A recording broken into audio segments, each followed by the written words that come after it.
أعوذ بالله من الشيطان الرجيم إن الله وملائكته يصلون على النبي يا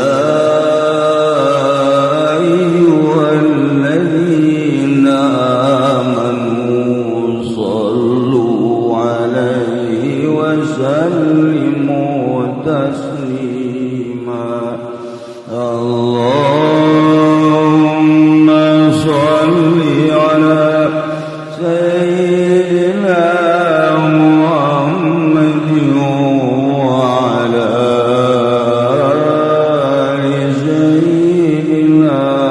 محمد كما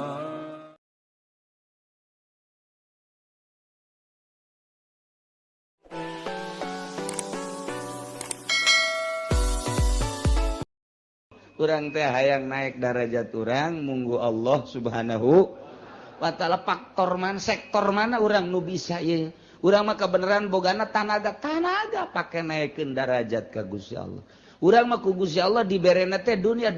pake naikeun derajat ka Gusti Allah urang mah diberena ilmu ku Gusti Allah ilmu pake naikeun derajat ka Gusti Allah Allah mere fasilitas ka urang teh titah digunakeun buat naikkeun derajat urang henteu kudu jadi kiai bae henteu kudu jadi pengusaha bae naon fasilitas nu aya di diri urang akur bae pake naikkeun derajat urang dibere dunia coba dunia pake naikkeun derajat henteu urang dibere tanaga coba tanaga pake naikkeun derajat henteu ka aing cak Allah ye pake teterekelan teh dibere ilmu dibere wawasan dibere ilmu politik dibere ilmu ekonomi dibere ilmu agama dibere ilmu budaya lain sebagainya pake naikeun derajat apa henteu ieu fasilitas ti Gusti Allah tinggal urang apa ongkos maca Quran kita maca Quran cakolot baheula pan aing mah baheula unu maga lain teu hayang cakolot teh ngan aing mah apal lisan ku ari teh ngan apalna 3 doang hiji Fatihah 2 qul ya 3 kulu jasa kituna ti baheula aing mah ku ari atuh belajar ya hese eta teh Quran dibulak-balik bae geus bismillahirrahmanirrahim batur mah nu bisa maca Quran fasilitasna atuh nyana mah lantaran bisa nasa kitu atuh eta bae Fatihah dolin qul ya us qul hu deui Fatihah deui qul ya qul hu deui Fatihah deui qul ya qul hu deui datang ka malaikat geus teu nyatet-nyatet nyaho aing babacaan siang mah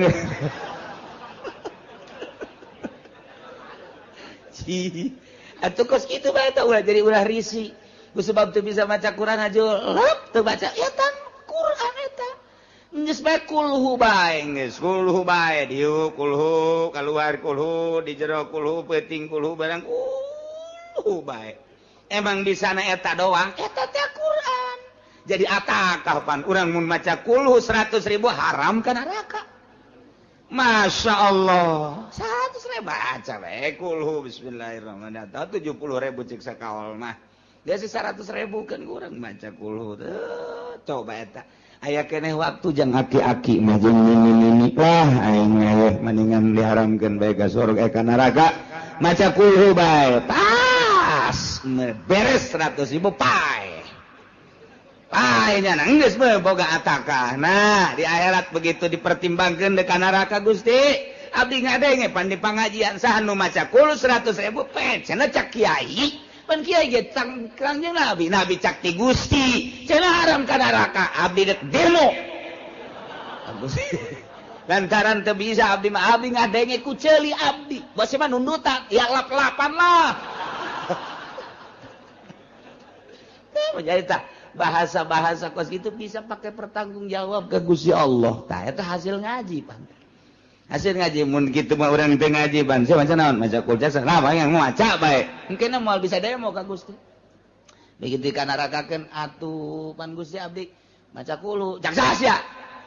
cak sahanya haritanya tuh tanggung jawab aya kitu mah cak sahnya ngaji di mana cak ngajina Cilongok tangkeun kiaina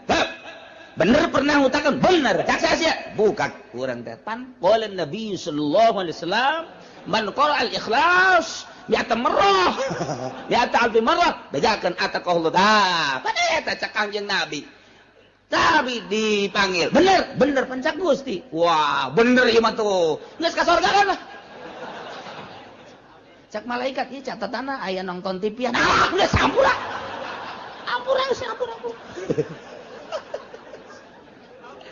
nikmat luar biasa tuh nuhun libatkeun diri urang di pangajian supaya urang ngarti ka Gusti Allah mun geus ngarti ka Gusti Allah ibadah teh mantep mantep para ulama daek maca Quran tengah peuting tahajud maca zikir jeung sajabada ngarti nyana ka Allah pagon kiai nu ngartina ka amplop bae mah